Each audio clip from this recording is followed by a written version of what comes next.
Today, we discuss all things 106 in your Dynasty Superflex drafts. We discuss who we're considering to pick here pre-NFL draft, grades we are considering, as well as tier and meta strategy regarding this pick. Stick around for all that and more.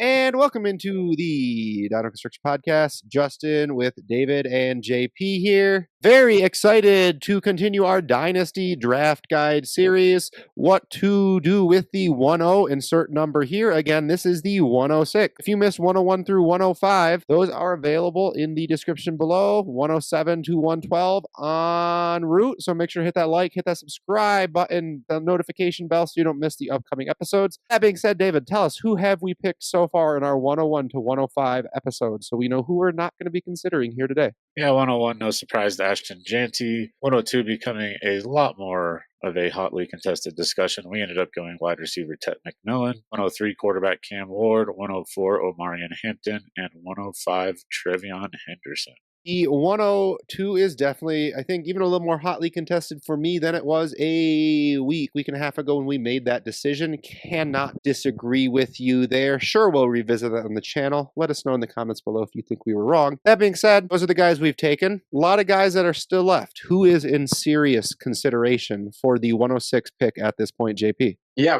we've got tight end Tyler Warren out of Penn State, who had a huge breakout season this year and looks like he could be a top 10, top 15 NFL draft pick. We've got running back Quinshawn Judkins here. He had a super impressive combine after breaking out as a freshman also in college and just was productive all through college. We have Shedeur Sanders. I think everybody's heard of him at this point, but he is our quarterback 2 in this draft class. And also, we're going to be considering the next 3 wide receivers available. Any of these guys could be wide receiver 2 in this draft class, and that's Emeka Egbuka at Ohio State, Luther Burden of Missouri, and Matthew Golden of Texas. Everybody, all 6 of these players are in serious consideration for us here at this pick. Yeah, some exciting players to consider when we are on the clock to make that draft pick at the end of the episode. Of course, before we make any picks in our Dynasty drafts, we want to make sure we've explored trade avenues, trade ups, trade downs, as well as trading for veteran players potentially. A lot of directions we can do. These rookie picks there meeting peak value. First, we're going to start with trades that are going on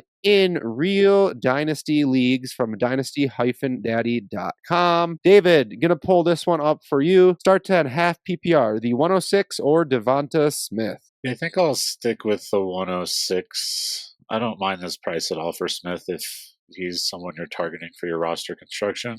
But I think in a vacuum, I'll stick with the pick. It's a little more flexible. I like Egbuka and Burden in this range. I think they obviously could end up being worse than Smith. He's not bad, but they still have a higher ceiling right now just because Smith is blocked by A.J. Brown. At least one more year, possibly more. So I'll go ahead and take the pick, but I don't mind this price. All right, I'll allow it. I was ready to give you a really hard time here because you picked Devonta Smith at the 505 and Egbuka at the 608 in our most recent mock draft we did. The 106 is not Egbuka. It is a liquid asset, so don't disagree with your justification there at all. I'll let you win this round, sir. I'll try to get you next episode. JP, coming to you. Start 9, 2 tight end premium, BTJ or Odunze and the 106. Is that too far of a tier down for you? You really like coming from my Odunze love. I think it's been at least 2 or 3 of these pick series, and it makes me struggle. But this is start 9 we're talking here, and Brian Thomas Jr. is probably a top 5 Dynasty wide receiver, if not 1 or 2 after that. And a lot of times to start 9, you want to consolidate, get those studs, those hammers. Brian Thomas, he's already broken out. There's still projection for Odunze, although I do really, really like him. The start 9 makes me think that I should lean Brian Thomas, the proven elite asset at this point. Can't disagree with that. That's the way I would personally go in a start 9, no questions. Start 12, half PPR, full tight end premium. So it is a double tight end premium for the tight ends, but only a half PPR, a full point per tight end reception. So the 106, possibly Tyler Warren in this league, or a 26 first and 26 second, David. Yeah, this is a little earlier than we typically try to re-roll. Obviously, that second is involved, so that makes it at least somewhat interesting to the point where I'm going to scout that first, and I'm going to consider my team needs. If I'm still building and I like where that first might end up, meaning I don't like the team that the manager of that team's first, then I'll probably do it. But that's a kind of specific case. So I think outside of that, which is most cases, I'll take the 106 still. But like I said, if that's going to be a good first and I'm still building towards something, I'm not quite ready to compete, then I'd probably do it. I think I'm simpatico with you there as well. Would take a vetted case. Last question, JP, Saquon or the 106 and 206? Yeah, it's scary trading for Saquon when you look at he's age 28 right now. With the 106 here, it could be a running back. You might be looking at RB4 even potentially at this point. Saquon is just so proven that I have to lean that way right now. The 206, it's not all that valuable when you're talking about a guy like Saquon. So I'm definitely taking Saquon over the 106 and probably the 105 today. He is a incredibly productive running back. Now, let's say you're in a situation where you're rebuilding. Is this the type of pick, getting the RB3 or 4 in this class potentially, or a wide receiver or a tight end, where you are considering doing this trade a little bit more if you're rebuilding and you can't do anything else? Or do you think you're just going to stick around until the point scoring season, JP, if this is the best you could do today? If it's the best I can do, I at least consider it, but I probably just stick with him. I mean, start 9. People, especially if they feel like their team's looking good at the first few weeks, they're going to want that hammer. And I'd rather just get a proven young wide receiver or maybe push for 2 firsts. Yeah, I think a cross-positional move to a wide receiver could definitely make more sense, especially because we've talked about this 106. It gives you access to the Devonta Smith. Maybe you're touching a Dunze with this pick if you add a little bit to it. Maybe you're getting your way towards T. Higgins, right? But not up to our tier 3 wide receivers, not really going to get you towards a Garrett Wilson, a Ladd McConkey type. So I think instead of down tiering to the 106 and then seeing what you can do with that, I think, JP, that's an absolutely great move, trying to go to a wide receiver, maybe, because Saquon probably can access tier 3 wide receivers, while the 106 certainly cannot. All right, so now that we've talked some real trades, we're going to make up some of our own trade ideas. So this is something we've talked about in some other episodes, but we're going to touch on it a little bit more. And we just kind of broached the subject of how the types of wide receivers the 106 is accessing is probably somewhere a little bit below who we feel is a cornerstone asset, but guys that we think could move up into cornerstone. Who knows? David, I'm going to ask you, if you're looking to move into wide receiver, you have the 106. First, I'm going to ask you, if you are competing, you have the 106. Maybe it's the only pick you have on your roster. Can you maybe draw up some ideas that we can use, if this is your only pick in this year's draft, to try to maybe find your way to some wide receiver production? One option is to sit on the pick and hope either Agbuka or Burden end up in a good spot. You're happy with them and they fall to you here. Obviously, a lot of risk. So if you're trying to lock that up before the draft, I mean, like I said, if I was competing and it fit my roster construction, I'd be okay paying that package for Devonta Smith. Pay 106. I might even add a smidge if that's actually a target that makes sense for me. I do think, as we mentioned here, Odunze being involved, T. Higgins, I think are good places to look.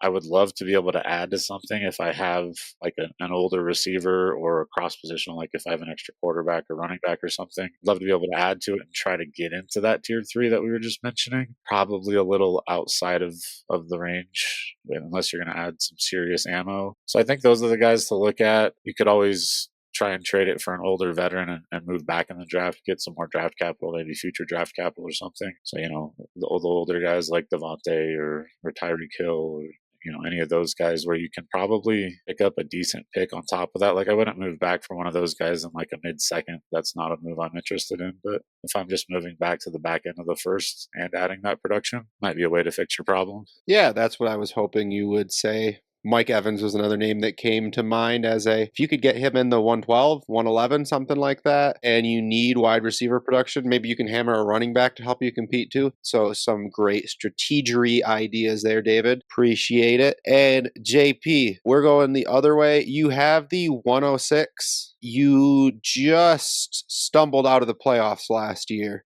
You had CMC, and he seems to be, not really a cornerstone asset anymore. You're thinking you might have to rebuild, and you're pretty scarce on assets. How would you try to split this 106 today? Like, what if you need to rebuild and you're scarce on assets? How are you approaching this pick right now, as far as tiering down, rolling over into future years, etc.? Yeah, for anybody who's watched our rookie tier videos, we see this as a kind of a big clump of players currently. I mean, we think it's going to sort out, but I would just look to trade back anywhere in the back of the first, really. If I can pick up a second, I would do that, even if it's down to the 201. I don't know if you can do it, but if you can trade out to the 201 and pick up a future first as well, maybe you got to add a little bit, like you throw in a third, maybe some older player. Like you said, maybe you're just competing and you throw in like a Pollard or something to get it done. I'll try to do that. I don't mind re-rolling too much at this if I really need to rebuild. If I get the trade that we talked about earlier, the first and the second, if I can squeeze a little bit more, I could see myself maybe considering it, because I think that this class, when you look at it, I think that the back of the first and the second, the early second, is more valuable than other years, but I think the mid first, right where we are here at the 106, is a little less valuable than most years. So I would at least explore that. I think even targeting like a quarterback, maybe like a Michael Penix or JJ McCarthy, if you can do that, I don't hate that move as well. Yeah, this gives you access to a Penix or a McCarthy. You're not going to be able to really move this straight up for McCarthy. I was recently able to, I should have put this in the trade section earlier, but I'm not good at my job. Like I tell my students every day, what do you want from me to be good at my job? I traded JJ McCarthy and a 26 second and a early 25 third. So 3 pieces. This isn't a best ball league, so it's harder to do a 3-for-1 type of deal for JJ McCarthy. So I had to add a little bit to him, right? A second that I project to be late and an early third this year as well, and the 106 to get to JJ. I'm very happy to try to do that. And I think JP, like you have if you had to bet what's going to be more likely to increase in value between JJ McCarthy, who we talked about as a fair trade value partner for the 103, or that, like I think that's a great idea. JP, one thing you touched on right there that I think is really interesting that I haven't really thought that much about, although I think I have thought about it just subconsciously because I've been trying to move up from the 106 into the earlier tier a lot, is that this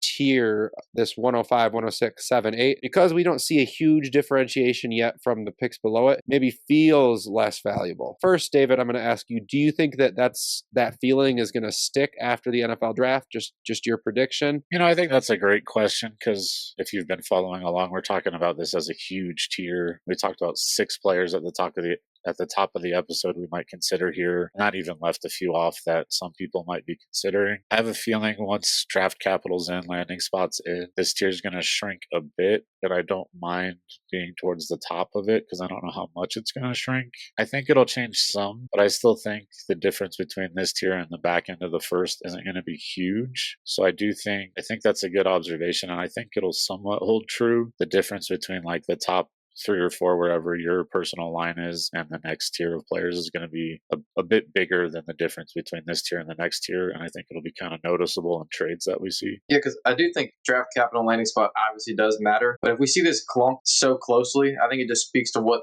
level these prospects are. If the prospects, we see them as talents this similarly, yeah, landing spot and draft capital will sort things out. But you never know. Situations change from year to year. Yeah, because I do think right now there is a pretty substantial price to move up from the 106 to the 102. When we get to the 103, when we get down to the 104, I haven't done as much prying on those price points. So I need to do a little more research in my leagues. Just can I move up from the 106 to the 104 instead of trying to the 102? Because people are asking for a lot, which to be fair, I'd ask for a lot too right now. So it's just that thought of, is this a pick we're trying to move up or down off of, or are we happy holding right now and thinking that maybe that perceived lack of value that we're seeing right now might dissipate a little bit? I think that it's going to depend on price, obviously, but just in a vacuum, I think I am trying to move up or down off this pick, just straight up in a vacuum. Yeah, I mean, obviously, like JP just said, price is the big factor. I don't mind sitting on it. I almost always, though, try to shop these picks around, not necessarily to move up or down before the draft, but to see what kind of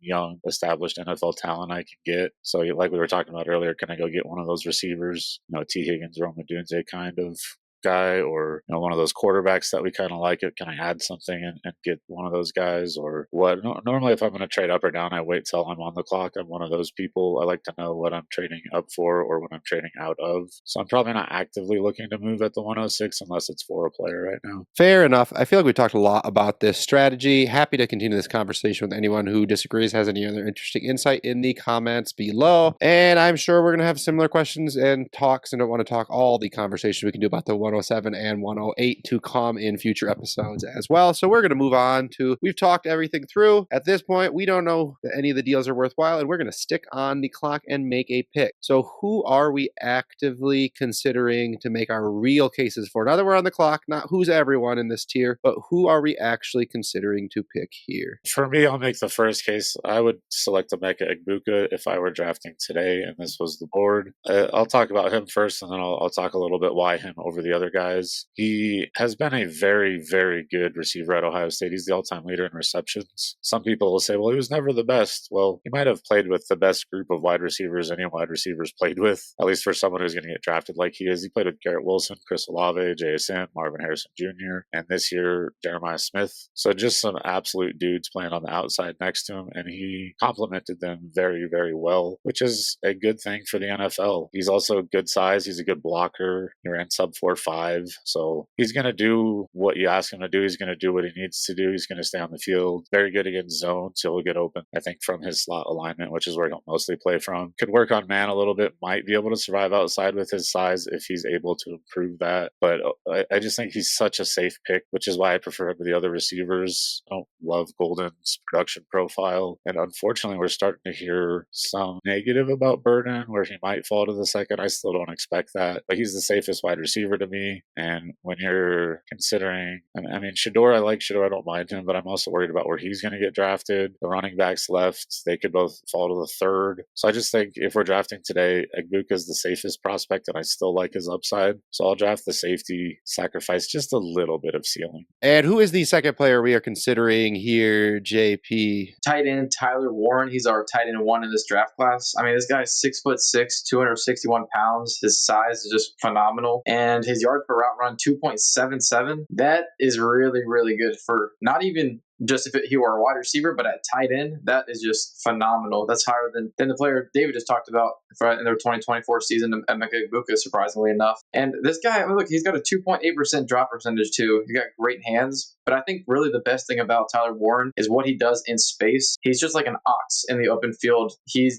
forces missed tackles. He's very urgent with the ball in his hands. I mean, 2.23 missed tackles forced per attempt. That is really, really strong for a tight end. I believe he's got the most missed tackles forced in this entire draft class from the tight end position. Won the John Mackey Award. I think he's getting top 15 draft capital. And a tight end premium league, I think he is pretty darn safe. And I just really like this guy. He could rise. We saw Brock Bowers rise after a big rookie season. Same with Porta as well. So he could produce right away as a rookie. We've seen it lately. So I think that he is probably the best selection here right now. Yeah, and I brought this up in our 105 episode, link below, that I think Warren has a great chance of taking that type of a Bowers ascension. I am saying he is Brock Bowers. No, I'm just kidding. That's a bit we do in this show where whenever we say anything like that, yep. But anyways, Warren could make that type of ascension right to mid-second startup pick. I would be shocked if Egbuka makes that ascension to mid-second startup pick. I think Warren has a better path, especially we're talking tight end premium here. So for that reason, just the profile that he has that I talked about the episode before, JP just talked about now, what a stud this guy is. The first round draft capital that's projected, it's Tyler Warren to me, and I'm planning to take him at the 106 in a few tight end premium draft. Anything else y'all want to touch on regarding the 106 here? I feel like we've talked it pretty much. Dad, I think we know everything there is to know, right? The NFL draft won't change anything, right? I just got to ask David, because